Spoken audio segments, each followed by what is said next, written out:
He's been dead for 40 years, but the mystery surrounding Sonny Liston's life as well as his death still fascinates boxing fans of all ages. Tonight, a man who spent a quarter of a century digging in to the real story behind the Ali-Liston fights. Next, on a special edition of Ralston Reports. And now, Ralston Reports with John Ralston. Welcome to Ralston Reports. It's been almost 50 years since Sonny Liston failed to come out for the 7th round of his heavyweight championship bout with Muhammad Ali, and then was felled by a phantom punch in the main rematch. But the fascination lives on. Did he take a dive in the second fight against Ali? And if so, why? That's one of the questions answered, or at least tried to be answered, in Sonny Liston, the real story behind the Ali-Liston fights. Joining me, the man who spent a quarter of a century researching and writing, Paul Gallender. Sir, welcome to the program. Thanks for having me, John. You know, it says in the inside book jacket of this book, the real story behind the Ali-Liston fights, that you wrote this book for Sonny Liston. Why? Well, it didn't start out that way. In the late 70s, I just realized that the man hadn't been done justice, that he was a great fighter, and that really only Muhammad Ali deserved to be in the same ring with him in terms of talent and ability. And the closer I got to Sonny Liston, the more I talked to people who knew him. Like the last couple of years before I finished this, I started to get very emotional, and I realized this is more for Sonny than it is for me. I mean, I consider it a really good accomplishment on my part. But Sonny deserves a lot better than he's gotten, and that's why I wrote it for him. You know, it's interesting that you say that, because there is an amazing amount of research in this book. You clearly took a long time to do it, and you wanted to do it right. You wanted to do it to give, as you say, justice to Sonny Liston. On the other hand, this is an unvarnished portrait of the man. This is not a gauzy, hagiographic biography. I mean, this is the man, warts and all, in this book. Well, yeah, and Sonny was no saint, and there were a lot of things that he did that were not particularly good, and I'm sure he felt bad when he did them. But he evidently had no control over it, particularly when he had been drinking. When Sonny was drinking, it brought out the best of him, just like it brings out the worst in him, just like it brings out the worst in anybody who does excessive drinking. And he did some things which are unconscionable. But the two of the main things that I wanted to put forward in this book are that, one, that the results of the two Ali-Liston fights had far more to do with what took place outside of the ring than in it. And second, that Sonny Liston was no less than the second best heavyweight of all time. The other thing was that Sonny Liston is very misunderstood, and what the world knows about Sonny has very little basis in fact. Second best of all time to Ali, in your opinion? I think he was more talented than Muhammad Ali. I can make that case. But yeah, I don't see anybody standing up to the man over a 15-round fight if he was in shape and he wasn't injured. In spite of the fact that in the 1960s he was already in his 40s. Yeah, exactly. He was older when Ali fought him. People, you know, he was almost twice Muhammad Ali's age at that time. I believe he was probably twice Muhammad Ali's age. I think he was probably born in 1919. It's interesting. I want to talk about each of those fights, because there's a lot of myth making that you try to bring the truth to in this book. But as I read the early parts of this book, and Sonny Liston had a tough childhood, and he went to prison for a while, and you describe him in ways that sound like he was almost, and this may be a stretch, and you can walk me back on this, animalistic, in the way that Mike Tyson was described early in his career. Do you see any analogy there at all? Well, yeah. I think Sonny probably overcompensated. He had a lot of anger in him, and he really resented when people treated him badly, when they made fun of him, because he mispronounced a lot of words. He was not a literate man, but he was a smart man. Yeah, you talk about how smart you think he was, even though he wasn't very well educated, wasn't very articulate, spelled things wrong, said things wrong. Former light heavyweight champ and journalist Jose Torres said he had never met a professional athlete who was more intelligent than Sonny Liston. But when you can't read and you can't write, there really is no way to measure your intelligence. But he took it out on a lot of people. He did, and he knew he could get away with it. But a lot of the times that he would scare people to death, he did it just because he knew he could, just because that was fun for him. You talk about his sense of humor in the book too, and I think that's one of the things you think was misunderstood. He likes screwing with people. He likes screwing with people like the great sports writer Liebling, and there's a very vivid scene that you describe in the book when he takes out a gun and the guy hides behind him. Right, and Liebling said Sonny shot a blank-filled pistol at Joe Polino, who was standing behind Liebling. And Liebling fell backwards, spilled his tea, and he later admitted to Harold Conrad, the publicist, on the ride back to Chicago, that he had believed all the stories were true about Sonny because of his prison record, so he actually thought the gun was loaded. He thought Sonny might be crazy. And he wasn't the only one, as you point out in the book. What do you think, as you were doing your research, you said you wrote it for Sonny, you said he was misunderstood. What is the single biggest myth that's out there about Sonny Liston, that when people read this, they'll say, wow, that's not true about him? Well, it's got to be the Ali rematch in Lewiston, Maine, because when Sonny went down and did it in such a bad way. I mean, if you were going to throw a fight, most people thought, why would you look that badly? And we have that up now. We have some footage from that, but go ahead. And at the time, every person involved in boxing knew Sonny had taken a dive, and they were nauseated by it. They just didn't know why he had done it. But now, with probably 50% of the population that was born 1960 or after, all that they know about Sonny is that iconic photo of Sonny lying on the ground that was Neil Leifert took of Sonny, with a very ferocious-looking Muhammad Ali standing over him.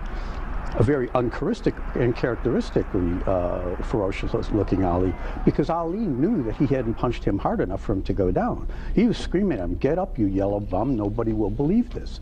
When Ali walked back to his corner, he told his cornerman, he laid down. So people base their opinion of Sonny's ability on the two Ali fights, and particularly on the second fight. And what I want to know, based on that logic, why isn't Muhammad Ali evaluated solely on his really miserable performances against Larry Holmes and Trevor Berbick, who were nowhere near the fighters that Muhammad Ali was, even back in 1964? But it wasn't as bad as that. I mean, listen, I'm not a boxing aficionado, but I'm certainly a boxing fan. I've been to plenty of matches. I've seen that infamous Phantom Punch. That looks like a dive. You're saying it wasn't a dive? No, it was a dive. It was a dive. Oh, it was a dive. Sonny took the first opportunity he could to go down, because... So what's the myth that's not understood about that, why he took the dive? Well, people didn't know why. I mean, there are people who, like Ali biographers today, who say, oh no, that was a valid punch. Gene Kilroy says, oh no, he knocked Sonny Liston down and out. Well, people say that because they either want to build up Ali or tear down Sonny Liston. But the fact is that Sonny Liston's wife and child were being held against their will. They were kidnapped by the black Muslims, who told Sonny, if you want to see them again, you have to lose this fight. This is an amazing story, and you tell in the book. We have to take a break. When we come back, let's talk more about that, and we'll talk about what really is a tragic story of Sonny Liston. Stick around. Have a question or comment? You can email John, RalstonReports@gmail.com. And now, Ralston Reports.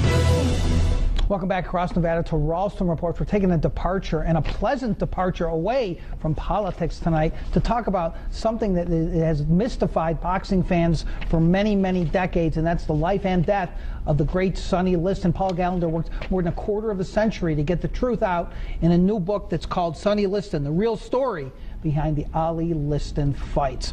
Let me read to you about, because we started talking about the second fight. I didn't want to get to that right away, but you started talking about it, and it's really interesting.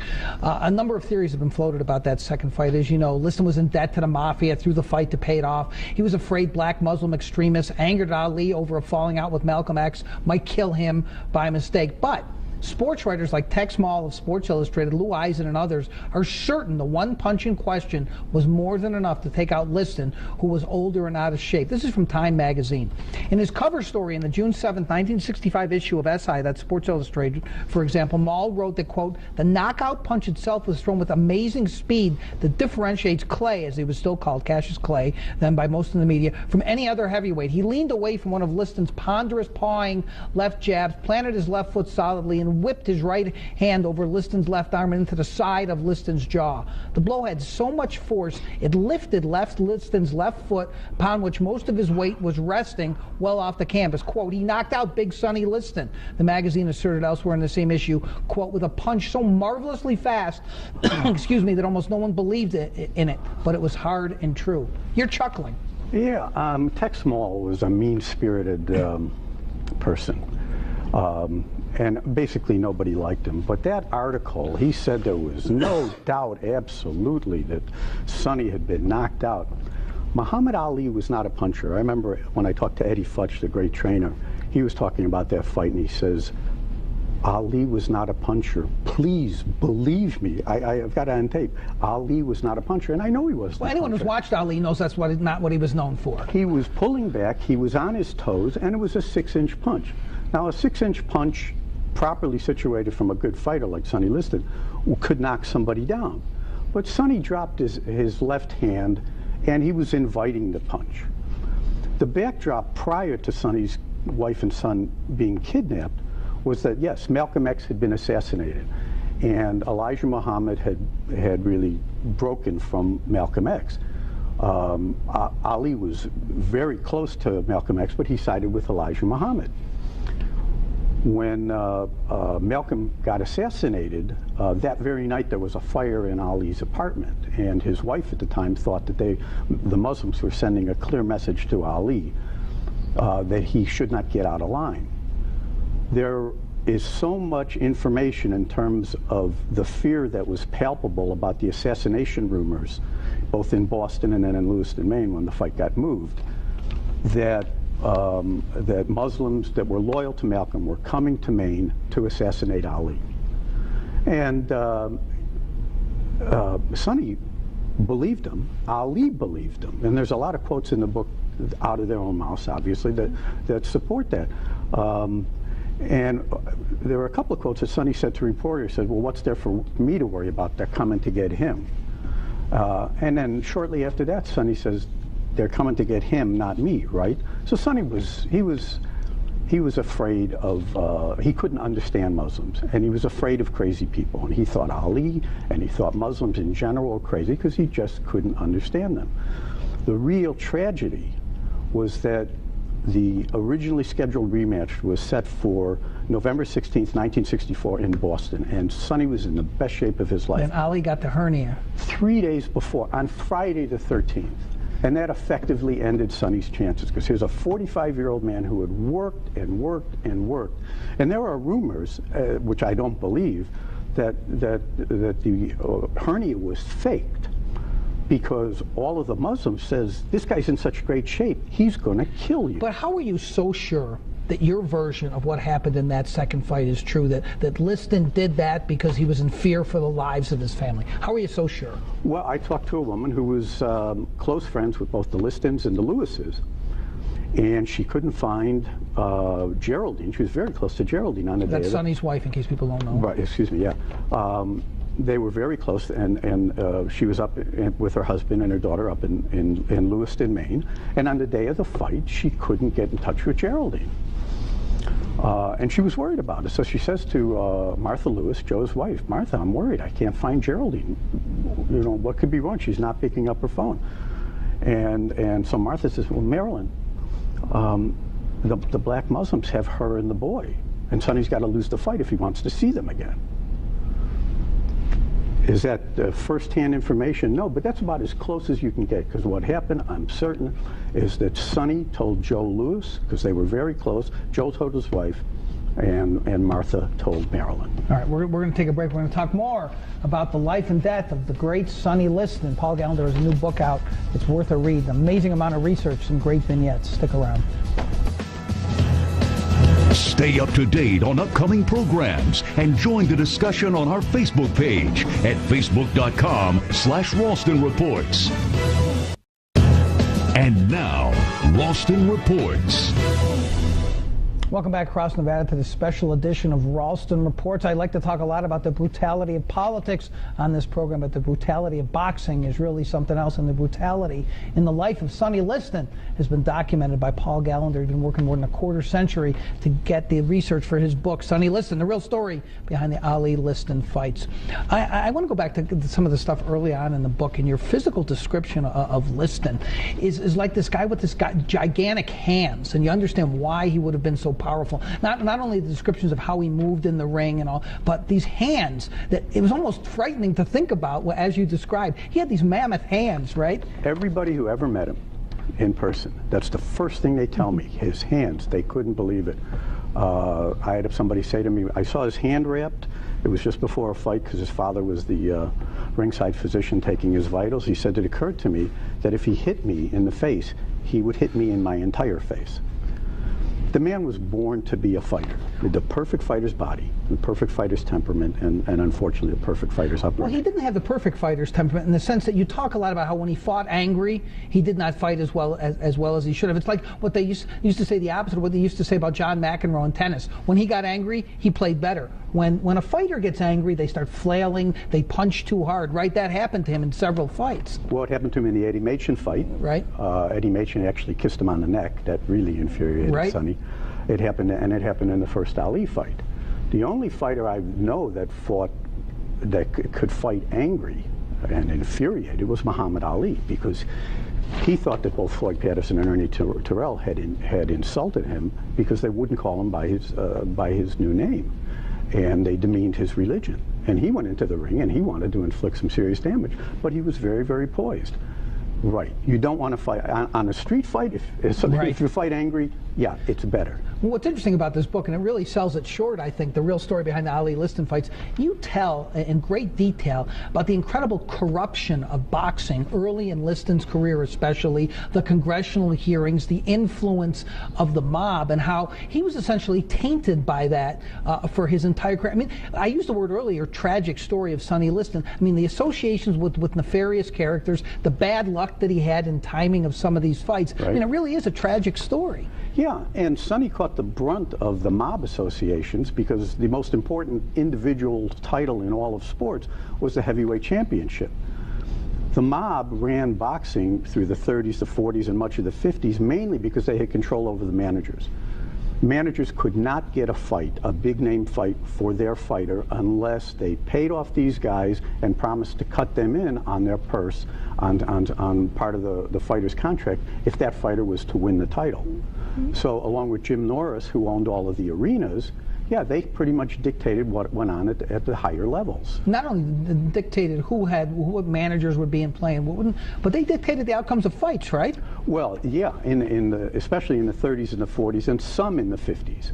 And sometimes they drug somebody's water. Like Harold Johnson took a lot of flack. He put up such a bad performance. He was a great fighter, a light heavyweight fighter, Harold Johnson. Somebody tainted his water. Harold Johnson was much too proud of a man to throw a fight. He wouldn't have thrown a fight, but he had no control over that. But Liston never really got past, and I think this must have haunted him personally too, the cloud of having been a convict, having the mob influence, having cops who just did not trust him and hated him. It was a constant problem for him, right? Oh yeah, there was like a silent police telegraph that went from one city to another wherever Sonny moved.